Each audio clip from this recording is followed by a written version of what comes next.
That should be so good. Right.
All right.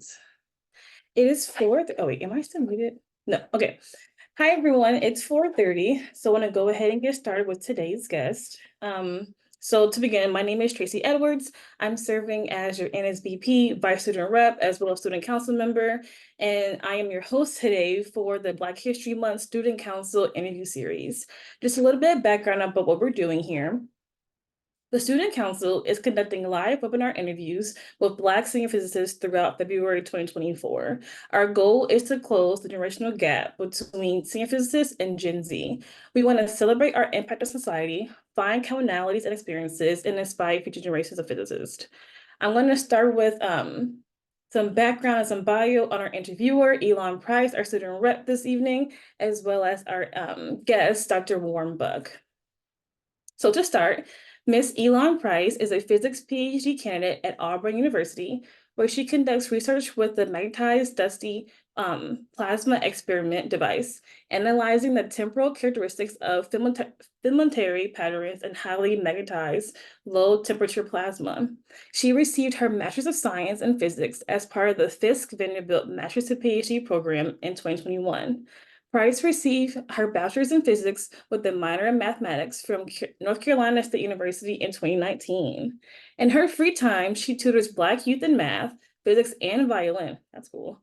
She also enjoys jam sessions with violin and electric bass, exploring vegan and gluten-free cooking and PC gaming. She has served on the Student Council since April 2018 and co-founded the first NSBP student chapter at NC State University. She currently serves as a student rep for the executive board of NSBP. She also co-founded the Community of Physicists for Inclusivity, Phys4 Inc. at Auburn University, and is joined today by her friends and colleagues at Auburn for a local watch party. Their IG tag is at PHYS4INC. Now, for our special guest today, we have the awesome Dr. Warren Buck. He graduated from Morgan State University in 1968 with his bachelor's degree in mathematics. Buck enrolled at the College of William and Mary, where he received his master's degree in experimental and theoretical plasma physics in 1970, and his PhD degree in theoretical relativistic nuclear physics in 1976. Throughout his career, Dr. Buck has continued to do research in physics and has published numerous papers in academic journals. Most of his work interests focus on nuclear and subatomic particles, including studies of interactions between particles and antiparticles and the nature of mesons in the quark model. Dr. Buck joined the faculty of Hampton University in 1984 after sailing on his motorless boat for 3 consecutive years from Massachusetts to the Bahamas. That's cool. He became a full professor at Hampton University in 1989. He also helped create the PhD program in physics, which was the first PhD degree program at Hampton University. Buck was a member of the team that established the science program at the Department of Energy's Jefferson Lab in Newport News, Virginia. He was also the founding director of the Nuclear High Energy Physics Research Center of Excellence at Hampton University.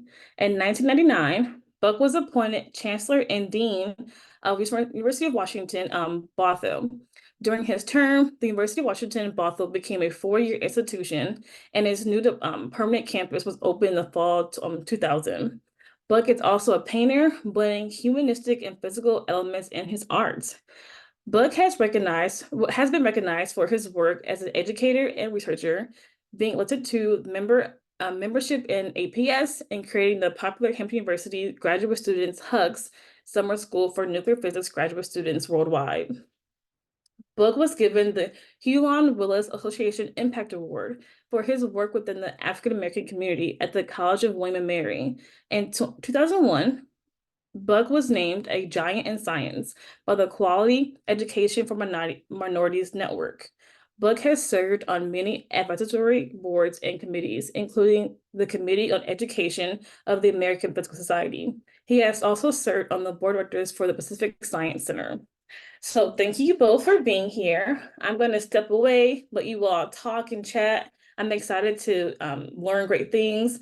For our audience members, if you have any questions, you can put them in the comments or Q&A anonymously, and then I'll come back at the end to ask questions and go from there. So Dr. Buck and Elon, take it away. Thank you so much, Tracy. Thank you. And Dr. Buck, thank you for being here today. It's great to see you. It was great to catch up before we started the session. It's a pleasure. Thank you so much. Of course. So I'll start us off with, we have sort of a chronological order of questions. So I'll start us off from the beginning. Where are you coming from? Where did you grow up? And where do you reside today? Well, I was born in Freedmen's Hospital on the campus of Howard University in 1946. I'll be 78 next week. Actually, this week is this Friday. My goodness. And so I grew up in DC, went through high school in Washington, and then at 17 I went off to Missouri for to a college that my parents met at. So I'm not a first generation college student, and I didn't fit with me, so I came back east and further east and went to Morgan State.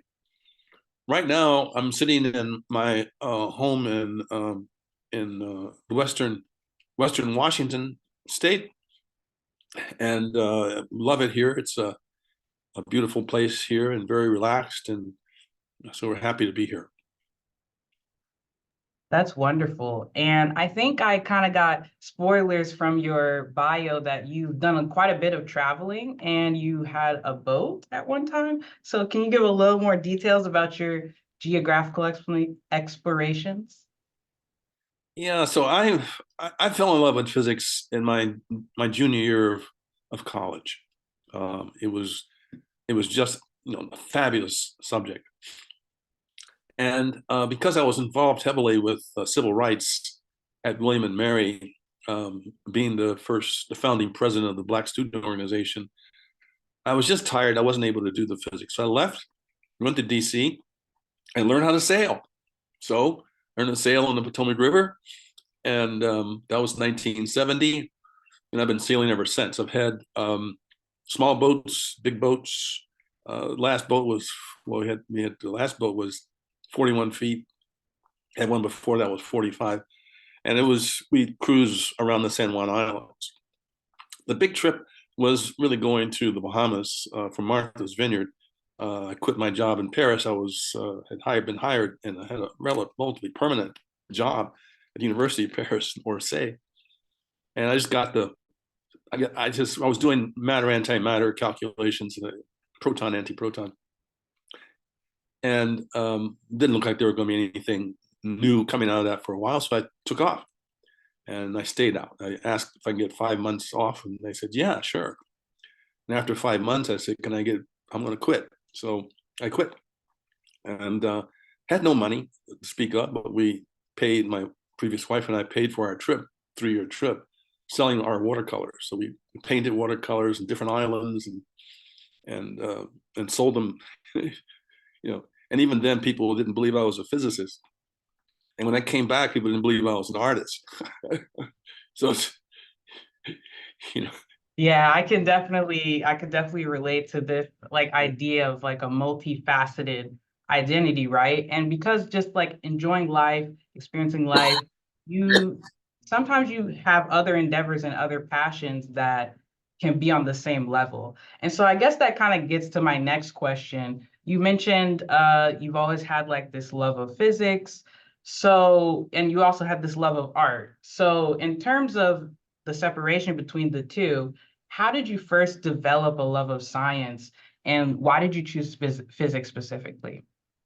Well, my brother and I, who's 2 years younger than me, we used to sit up in the woods in central Wisconsin, actually, with my mother's family, and look at the stars.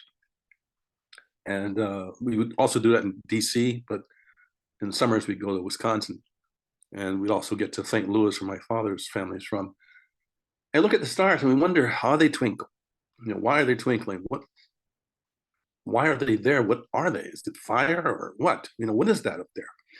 And why do they form these particular shapes? And so it was that question that I think has driven many, many people, many, many physicists toward trying to understand what the universe is made of. So that's how I got started. So Yeah, I can definitely relate to that. I also started through astronomy, and I think a lot of people can relate to that. I was honestly like relieved and surprised when I got to undergrad and like everybody wanted to be an astrophysicist. And I was like, oh, okay, I'm not alone. I'm definitely not alone. But it was always like a common interest in the stars and in astronomy. and when I So got to graduate school, the drive was not that. Excuse me. The drive was relativity, and mhm, to a special relativity. So I had the opportunity to solve fully a fully relativistic covariant equation numerically. It was the first time that had been done. Now it's common, and it's easy to do nowadays. But that was my PhD dissertation, and I loved it because I was it was very global, and I was solving this problem for the nuclear force. In the old days, it was nuclear force before it was strong force. So, um, so it changed, and my interests have changed in my life. So they right. So I guess going back to undergrad, because you talked about the difference there. I guess in undergrad, obtaining that first degree, what did you find most challenging, and what is something that you enjoyed? Well, it was interesting because in my background, um, actually Shirley Jackson was part of a kind of a uh, we shared a friend. We had my girlfriend was her friend, one of her best friends. So, and this was just my first year in DC. We all grew up in DC. So, because she took on a big effort going to MIT, and I wanted to go to a small place, and I didn't want to go to a big place that had lots of dynamics and whatnot. And I just really wanted to learn some physics and focus on it. And William & Mary was a good place for doing that because it's really quiet and I can really do my work easily. So so that was part of it. So uh, I think it's also what drives you. It's also and people use the word passion a lot, and I think it's apropos, but it's also just a sense of wanting to help,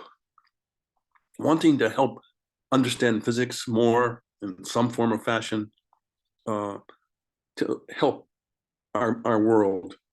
And so it's kind of, for me, it's been a balance between all these things. And so I've been, some ways that my publications have not been as thick as I'd like, but my sailing has been, thicker than I thought.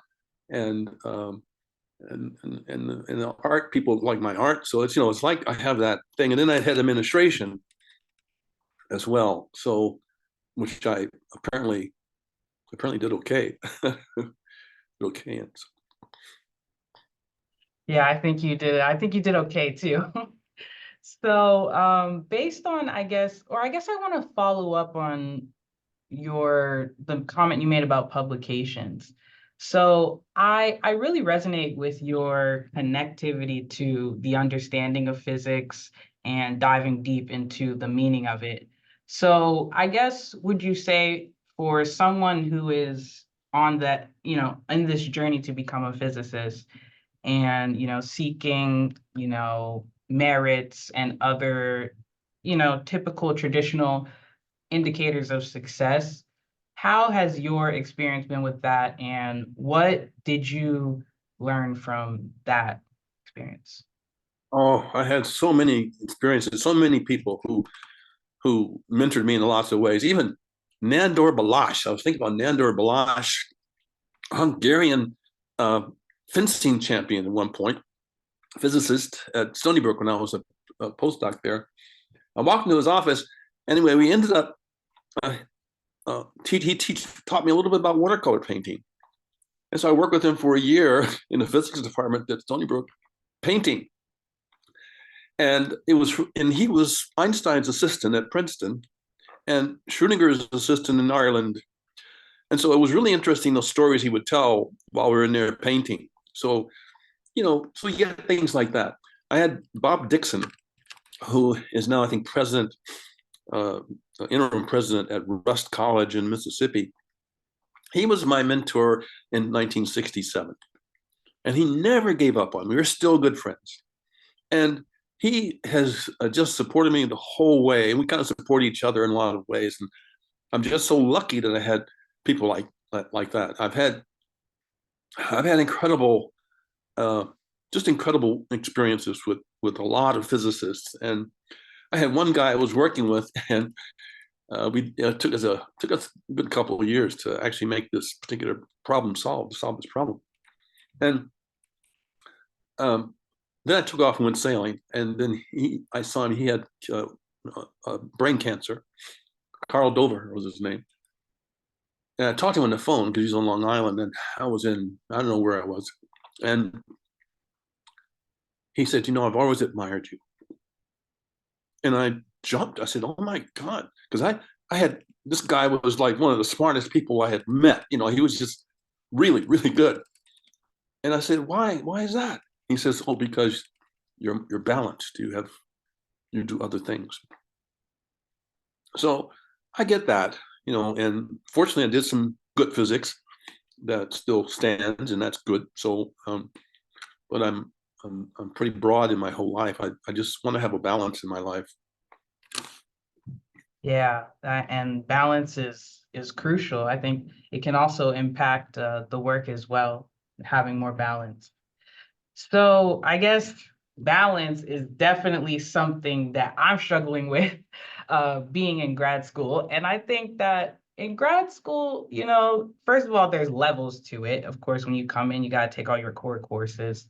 But also you get to a time where you're done your courses, you're working on your thesis, and you get to a time when you're writing. You go through transitions, you might have publications, you might have all these different components throughout your time in grad school. And I think for me, I kind of knew that. Thankfully, I had like peers in grad school who told me these things. But I still, at the end of the day, I realized that there was things that was going to be out of my control.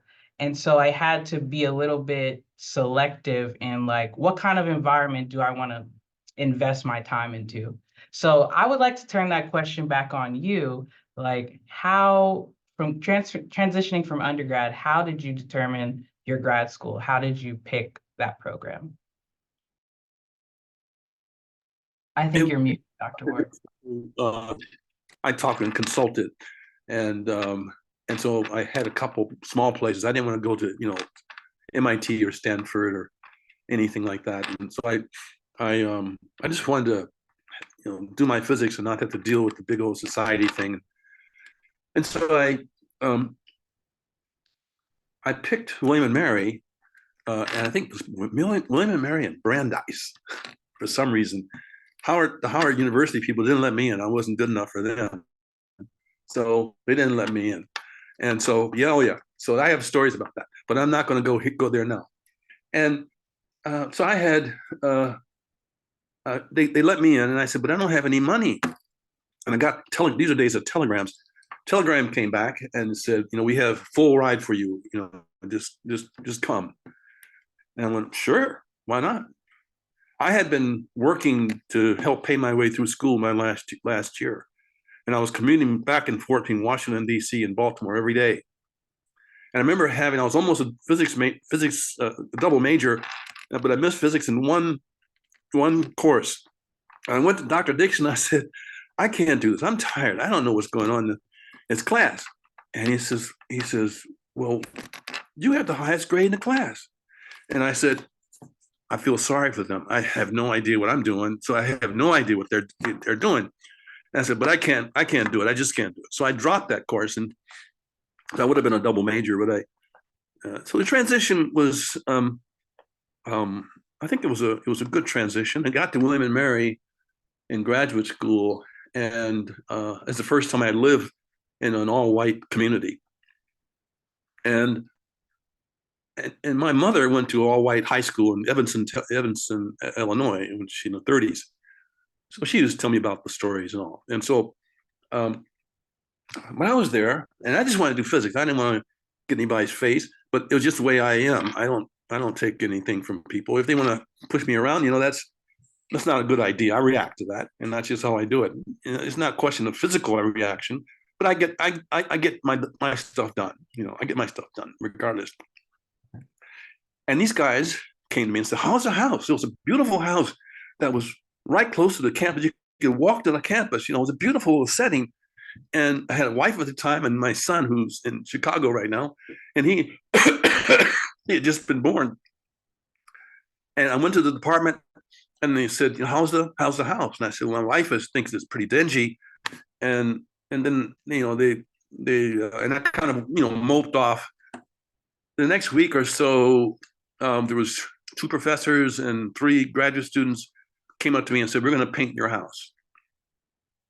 They volunteered. So I got my stuff on and got my roller and started painting. But it was a good welcome for me. It really took off the edge that I was in a hostile environment. So I didn't feel like it was not hostile there. The physics department was not a hostile environment, except for the guy. Oh, I have a lot of stories, so you gotta stop me. But anyway, my PhD, I had to give my oral defense on a Monday, and on a Friday, one of my committee members, I only had a minimum number, came up to me and says, "You're all wrong. I don't want anything to do with you," and walked away. This was on a Friday before my Monday defense.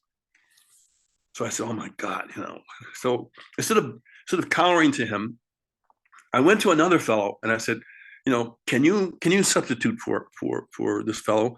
I really need your help." He says, "Why didn't you come to me earlier?" And I said, "Well, I need your help now. If you can do it, I should be forever grateful." Well, he did it, and he read my dissertation over the weekend, and he came. I was the first one out to say, "Congratulations, Dr. Buck." And I thought, wow. And then he says, "I got to go off to my operation." He had postponed his brain surgery so that he could do my dissertation. Okay. These are the kind of experiences I've had that are just incredible. And it keeps me going. It gives me hope that, we have a world that we can work together on, so it's really very remarkable. And I know you asked a question about the undergraduate to graduate school. So I guess that's probably enough for that question, but I can fill in some things probably when I No, I appreciate hearing all of the insights. So we still got time But I do want to move on to the next question because you mentioned something that kind of ties into it. So based on your, experiences and from your bio, the time period that you were living in was a very tense environment in terms of race, in terms of civil rights. And so I would like to hear your experience in this regard. Like, could you elaborate on, do you have any strong recollections about the civil rights movement? Absolutely. It was in 68. I graduated from Morgan in 68. That was the year. As I said earlier, I was working in the recreation department in DC and then commuting to Baltimore every day for classes. And I went to the recreation department and it was empty. It was in the projects and there's always somebody around in the room, and nobody was there. And so I walked outside. It was quiet. I couldn't believe how quiet it was. And then a little boy came in and said that Martin Luther King had just been shot. And just then the riot started. I mean, it just burst out of the places, burning cars, burning. And I lived near Union Station, the train station, so I could get on the train and go to Baltimore really fast. And there was National Guard blocking my house. I had to prove that I lived there. It was really intense. And then when I went to graduate school, it kept being intense. In fact, I was told recently, I served on the board of visitors for William and Mary, the governing board for the university. And one of the students came in, he says, "What he just talked about?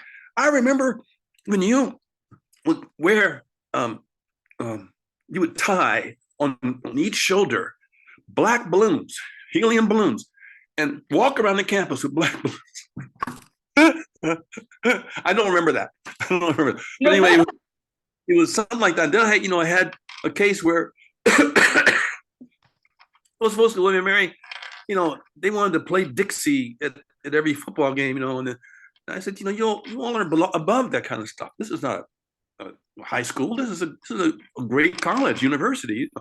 What are you doing? So I told them, I had a couple of graduate students with me, that the next game was with the Citadel, which of course is in South Carolina, military school, and the first firing on the Civil War. And I said, I'm going to burn Confederate battle flags every time you play the song Dixie. Once you play the song Dixie, we burn them all over the stadium.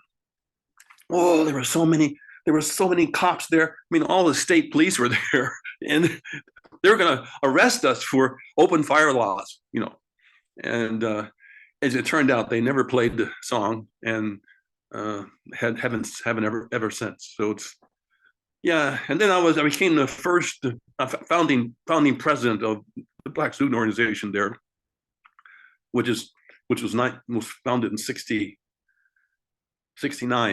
So it's still going on. It's really going on very strong.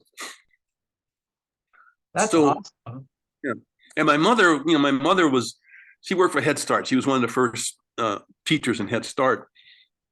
And she and her family were always activists. And I was like a half hour away from joining the Black Panthers. I was so radicalized at William and Mary that I almost went there. And I was thinking about that because of the free lunch program, because I would go to these daycare centers with my mother, and we would help the kids. But then I had a friend who drive Huey Newton around every time Huey Newton came to town in DC. He says, you can come to the meeting tonight. I decided I didn't like the guns. That was not for me. And I had been in ROTC and all kinds of things, and M1 rifles I could handle, but I just didn't like that. So I didn't go. And I'm so happy I didn't go, because they had a raid on that headquarters that night, and nobody was hurt, but just my luck to be there and get hurt. There's one more story I got to tell you, if you don't mind. Go ahead. When I was at Lincoln University in Missouri, and I dropped out, and I worked in all sorts of jobs, and then I got drafted into the Army, Vietnam War, and I met but I wanted to go back and do mathematics. And so I met with the director of selective service, and I'll shorten it, but I met with him, and my father was there with him, and he was the only one of his brothers that didn't go to World War II.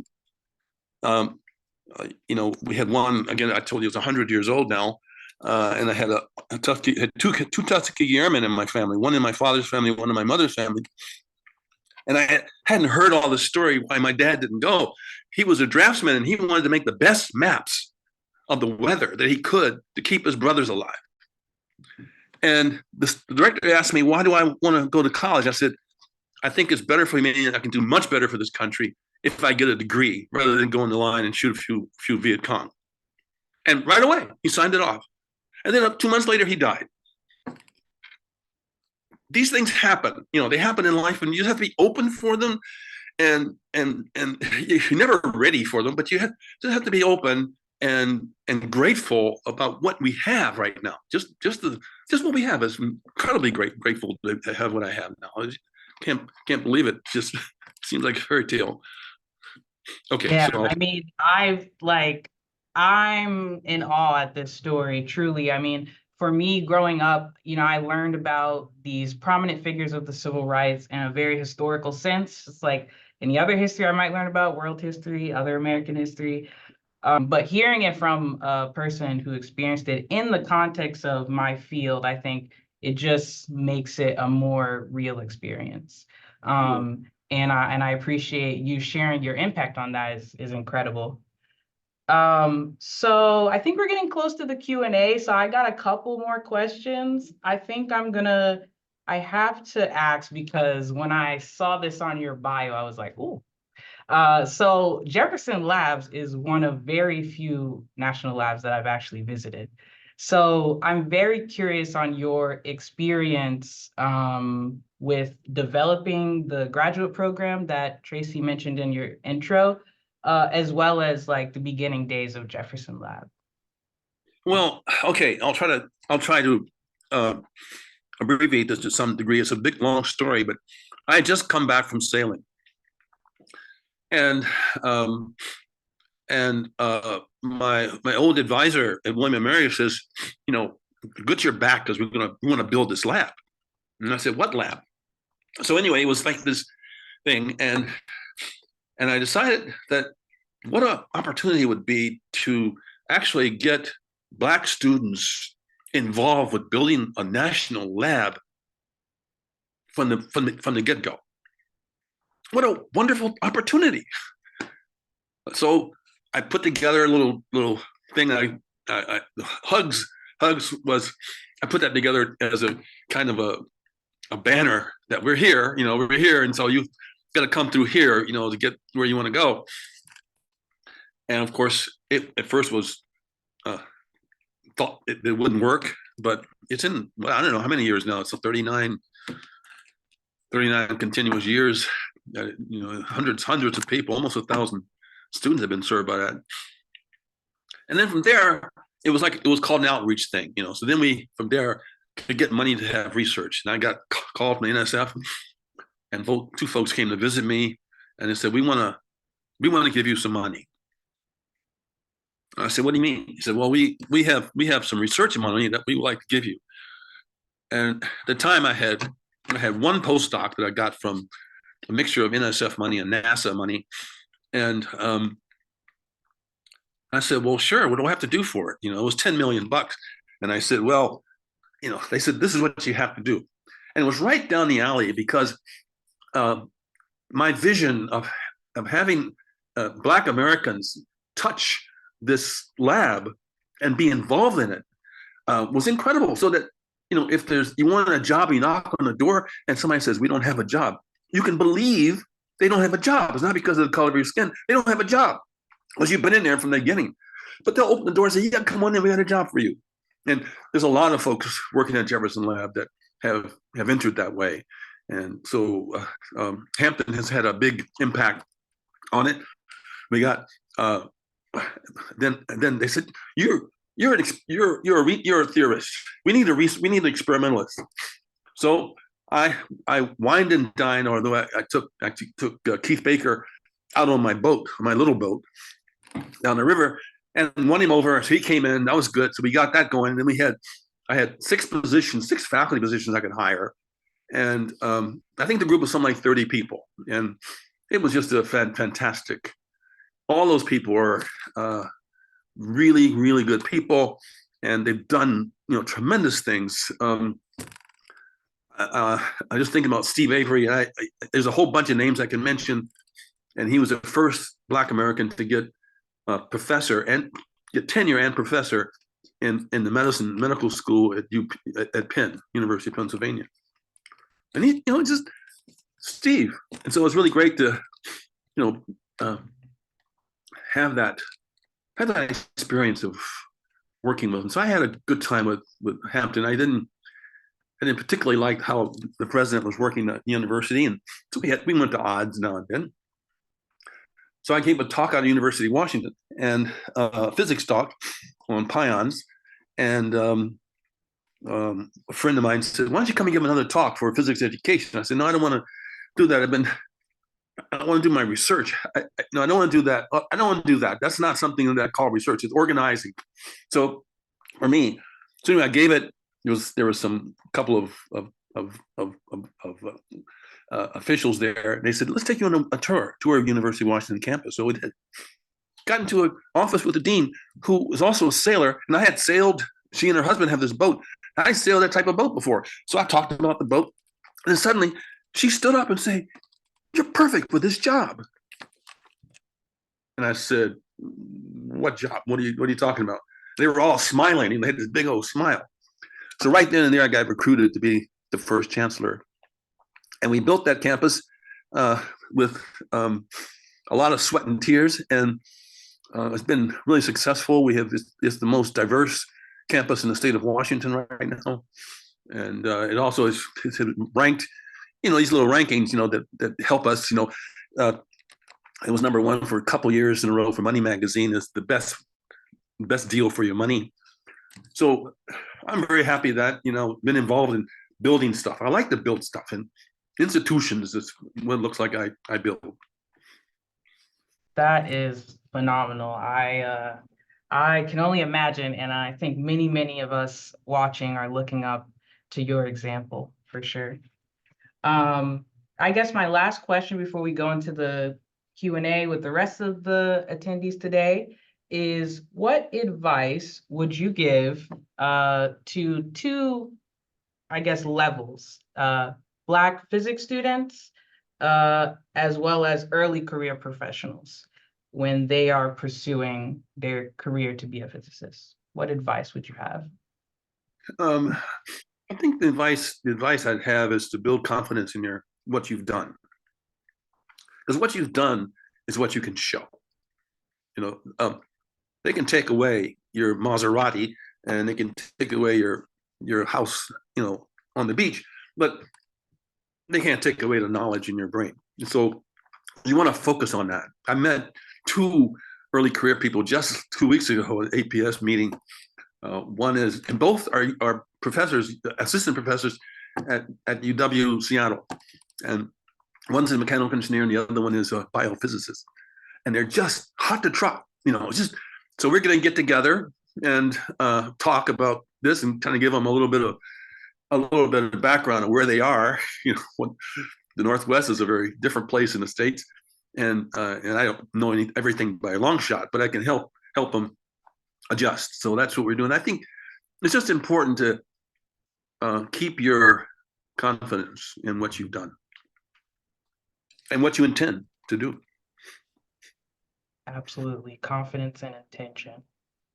Well, at this time, that concludes my questions for you, but I think I'm going to turn things back over to Tracy. So thank you so much, Dr. Buck. Appreciate it. My pleasure. My pleasure. Thank you to the both of you for that wonderful interview. I certainly learned a lot from you and from your story. We have several questions for you in the chat. So I'm going to begin with Sandra Raglan. She says, "Dr. Buck, congrats on your success. Did you have a mentor to guide or help you through your academic journey?" Yes, I had several mentors, quite a few of them. And the first big one was a fellow named Walter Talbot, and Walter Talbot taught my parents calculus, and that's where they met in the calculus course. And they used to brag about Dr. Talbot being able to write with both hands simultaneously. And every time I've been knee high to a guppy, that's all I heard. I thought that can't be. I don't know anybody who can do that. So when I went to Morgan State, so I went out to Lincoln. He was gone. He had just left that year. So I followed him to Morgan. And in the differential equation, ordinary differential equation course, he wrote with both hands simultaneously. And I was like impressed. That was like, okay, all these years I've seen this happen. This guy can really do that. Then I had Bob Dixon, who never gave up on me. And he was a young fellow from Rutgers. And he really helped to soothe my ills, and he had been through quite a bit of himself. Then I had Franz Gross. I've had Nandor, even Hans Bethe. I ran into Hans Bethe a couple times, and he was very helpful. And there's a lot of different people. I found myself talking to a couple Nobel laureates, and I was there just talking with them. And then my old nervous system came back and went, oh my God, I'm talking to these guys. But it was good to have that conversation because they helped to unlock some questions that I had. So then, there was Jerry Friedman, who's also Nobel laureate. And then there's, if Paul Gay is here, he'll know about Gerard Moreau, who was on our advisory committee at Hampton. I was on his advisory committee, and we decided to get together and try to make an experiment, see if we could make an accelerator out of the laser hitting gas and kicking electrons, and to the measurement. Actually, got a paper out of it. It wasn't well read, but we did it. And then he won a Nobel Prize. So we were surrounded by a lot of well-meaning people. There was a guy at William and Mary who taught me how to crab fish. Just get out in the water and catch crabs. And we go back to their house and crack crabs the whole time. And I grew up on crabs, so I never caught them, but I grew up on them in DC. I could go on and on and on. There's just a lot of people, and I think I'm thrilled that there were so many folks. And I even sailed down the coast in an interracial marriage from Martha's Vineyard all the way down to Miami in the Bahamas. Never ever got someone who says, "What you doing on that boat?" Because I could outsail them. I outsail them every time. So they had some respect for me. They see, I was moving the sailboat without a motor, and so it was really power. And so I learned to do that up in Massachusetts, actually. So, the boat was a mentor. I mean, all kinds of things are mentors. You just absorb it and look around, and it's everywhere. Really everywhere. And we just have to accept that. My confidence in what I'm doing is strong enough to withstand things. And then I have other people, other entities that will support me. They'll come through, even if you don't see them right now. They'll come through next week or next year. Who knows? Sometime they come in after a few years. But I'm excited about life, and I'm looking to be 100 with my Uncle Joe. So hopefully I can make it. But my wife Kate is here. She's 13 years younger, so I'll get to 100. I think she'll be 97. So 87. So we'll see, how it works. But it's been a really good life. Our next question comes from Sandra again. She asked, Dr. Buck, do you ever feel that you are too hard on yourself? Your instructor basically told you that you were the top of the student. You were the top student in physics class. Why didn't you push forward? Just curious. So for me, I have a different kind of makeup. For me, I'm not searching for money. I'm not searching for big awards. I'm searching for meaning. And for me, getting out the meaning of things is much more valuable than whatever. When I don't have money, suddenly the money appears. I was on a dock in Nassau. We had $4.20 in our pockets between the two of us. And we had dug into the bilge where it was wet. And some of those pennies had, oxidized. And that's all we had. We couldn't even pay the moorage, so we had to anchor off. Anyway, we got in there and decided we just buy ice cream. So we bought ice cream. We had no beans, no rice. The cupboards were pretty bare.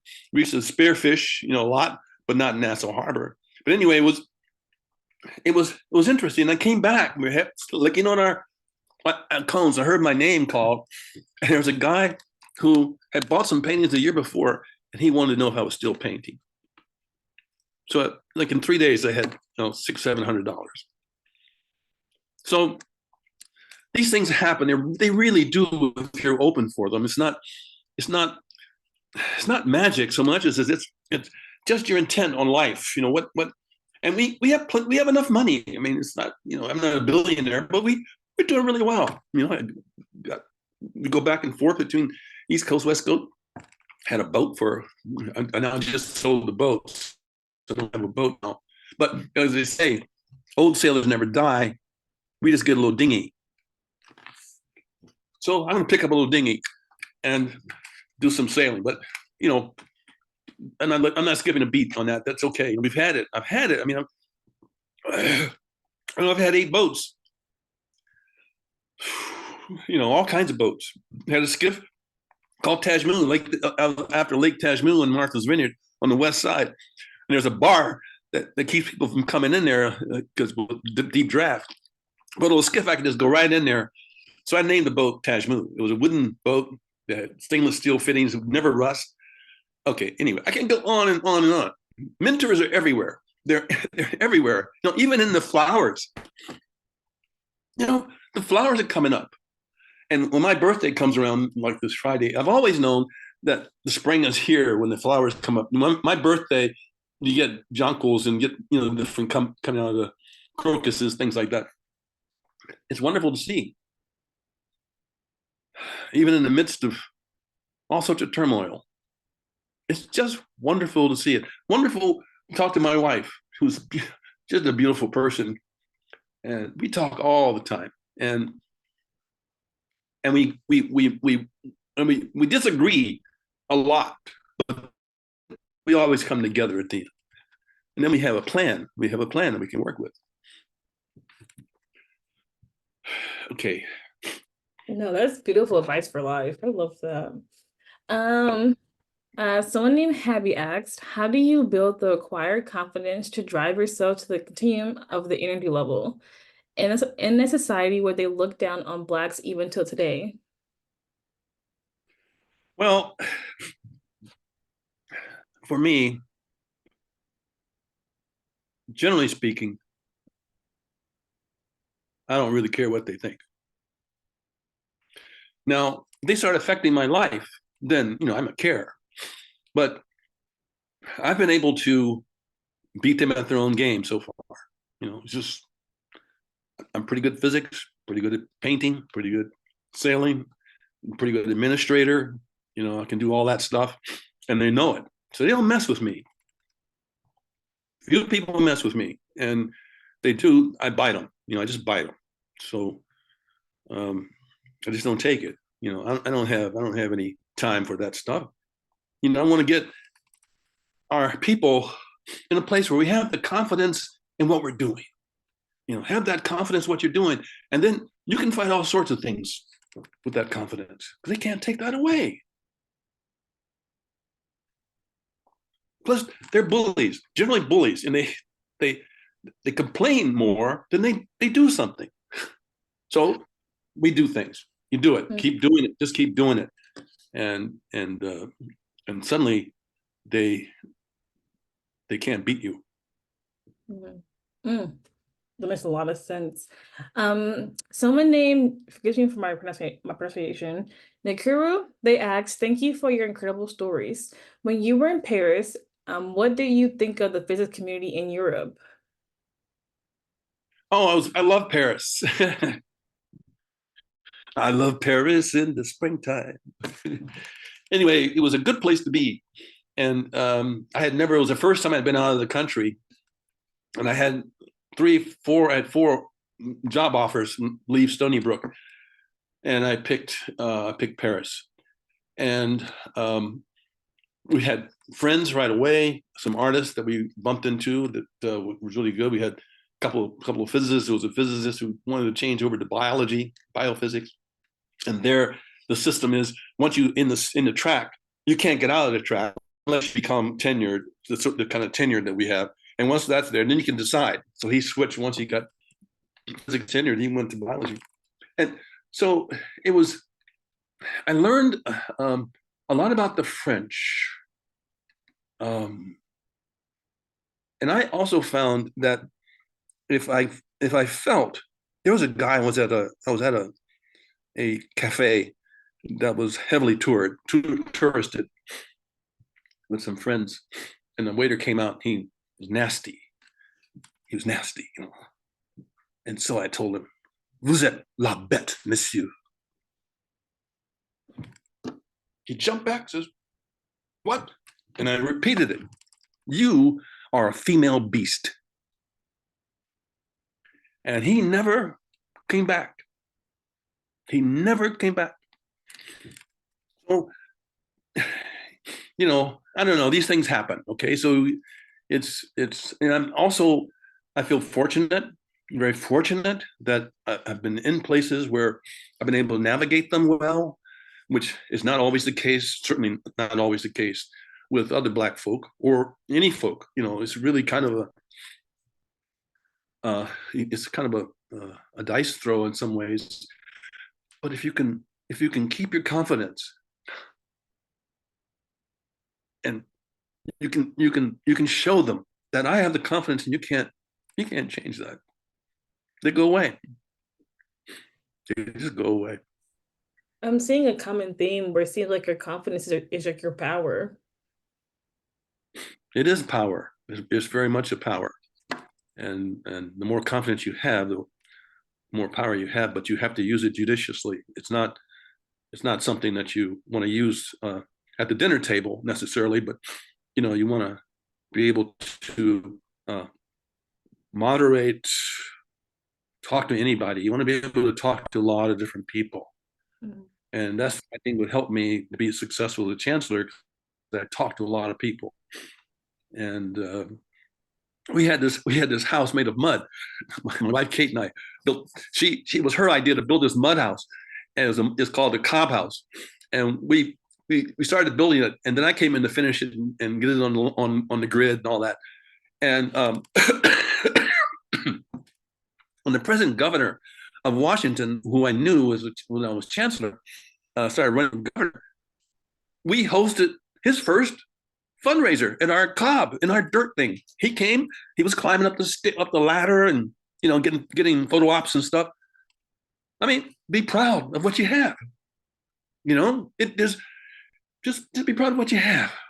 And then you get more, but then you have to be careful how you get more and what it is that you get more of. But sometimes more of something takes you in the wrong direction.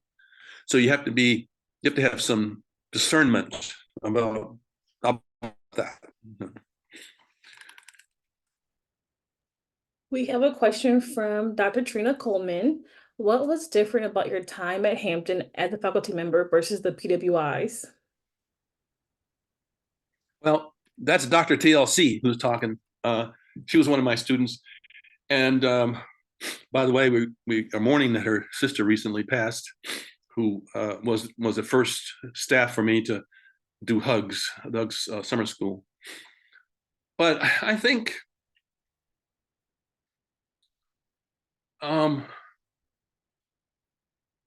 I think it keeps coming back to confidence, keeps coming back to, and you have to learn the confidence. So it's not innate, it's not something that comes to you right away, but you have to learn it, and so you learn, then you back up, you forget it, you come back on it again, and you forget it again, and something else happens, but you have to keep going at it, and remember, it's there, it's just sitting there waiting for us. It's not going anywhere, and some of these very hard physics problems, and some of the professors. I had a professor who, when I was doing plasma physics, I built an experiment, and I had a whole book, of notes and stuff. And it was the first time I had done an experiment like that, and gave a talk, and there was no prep, no dry run. And I went in there, and every 5 minutes he would say, "But you forgot something," And I don't know, it was 15, 20 minutes. I folded up my book, walked over to him, gave it to him, and said, "You know more about this than I do. You give the talk." And I walked out. And people said to me, and the graduate student says, "You're done. He's the big professor. You're done. You're not going to get a PhD." And I said, "Well, that's the case. Then I don't belong here, But I'm not going to stand up and let this guy bully me into trying to show how little I know." So I knew a lot, but he wasn't going there.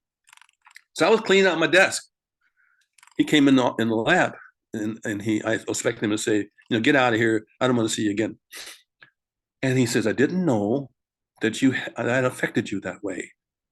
And so we sat down and talked for about an hour and a half or so, and we became friends. I never worked for him again because of his style of work, but we became friends. So you just never know. And also, I think there's another part of this, particularly for Black folk, and Latinx, or the people of color. We come from a culture that's been denigrated and broken up, and we want to try to keep what we have. We want to keep that culture. And when people come by and want to tear us apart, or I go off to an all-white school, and they have no idea what culture Black folks live in. They really don't. Even the richest of us, as well as the poorest of us, they just don't know. So if we can learn both cultures, we're much stronger than just one. So we have our own culture, which we can work with and still keep that very dear to us. And we have another culture that we can learn. And I learned this in Paris when I was in France. So it's kind of it's a whole different thing. And once you learn both, you're more flexible.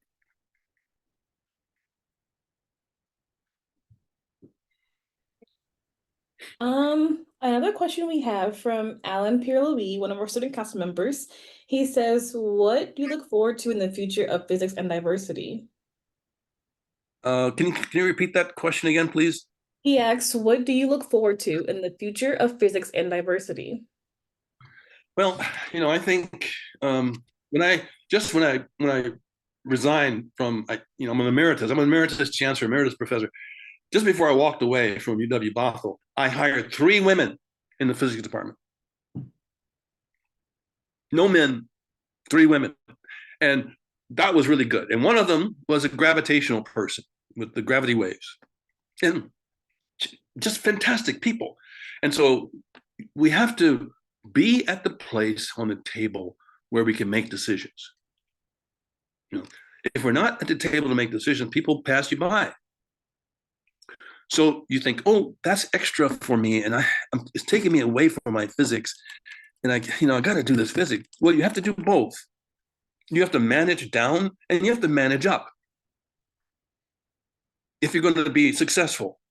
And you can still do it without managing. If you get really fantastic physics solution, you may not have to publish again ever. So it's your discernment, it's your decision of how to proceed. But I also just always take advantage of what you've got. So for time, I'm going to ask the very last question.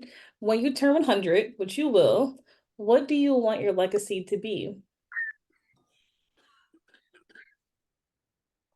Thank you for that confidence.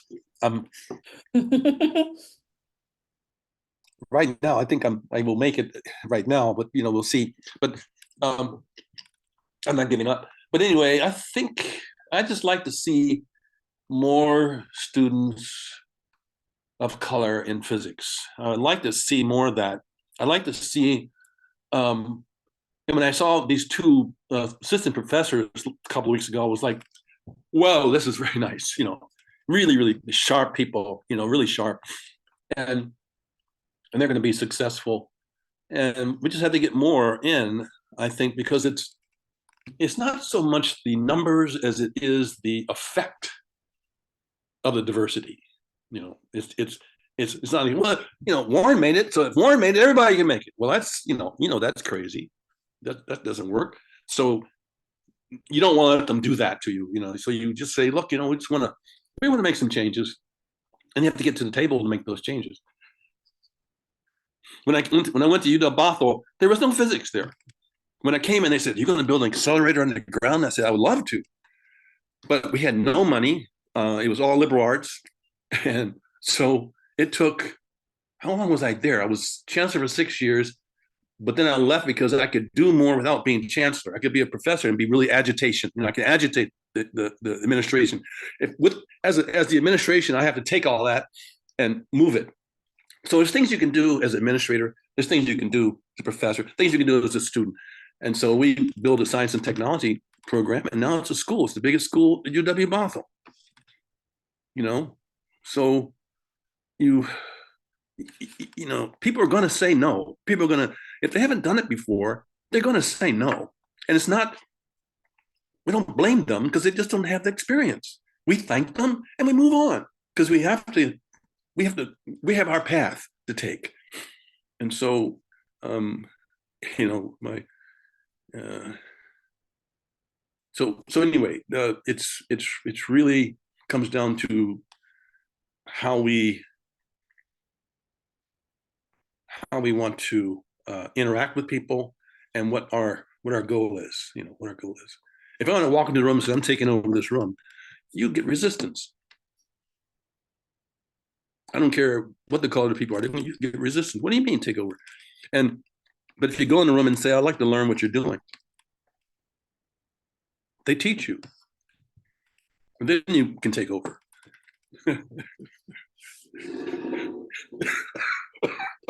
You're gonna take over, do it wisely.